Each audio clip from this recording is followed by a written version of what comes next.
అందరికీ నమస్కారం. నేను డాక్టర్ స్పందన, I specialist, Ashwini hospital, Yellareddypet. ఈ వీడియోలో మనం క్యాట్రాక్ట్ అంటే ఏంటి, దాని లక్షణాలేంటి మరియు దాంట్లో ఉన్న చికిత్స విధానాలేంటో తెలుసుకుందాం.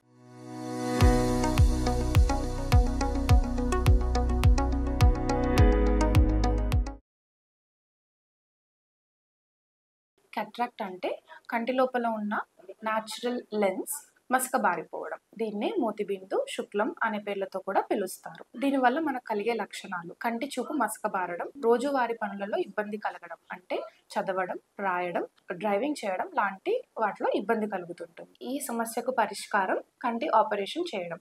అశ్విని హాస్పిటల్లో ఆధునికమైన టెక్నిక్తో, అంటే ఫేకో ఎమల్సిఫికేషన్ అనే టెక్నిక్తో కంటి ఆపరేషన్ చేయబడుతుంది. దాంట్లో మసకబారిన అద్దం తీసి కృత్రిమంగా తయారు చేసిన అద్దాన్ని లోపల అమర్చడం జరుగుతుంది. ఈ ఆపరేషన్ నొప్పి లేకుండా మరియు చాలా తక్కువ సమయంలో చేయగలిగింది. మీరు కనుక పైన చెప్పిన సమస్యలతో బాధపడుతూ ఉంటే వెంటనే అశ్విని హాస్పిటల్ని సందర్శించండి. మీ కంటి ఆరోగ్యమే మా లక్ష్యం. Thank you.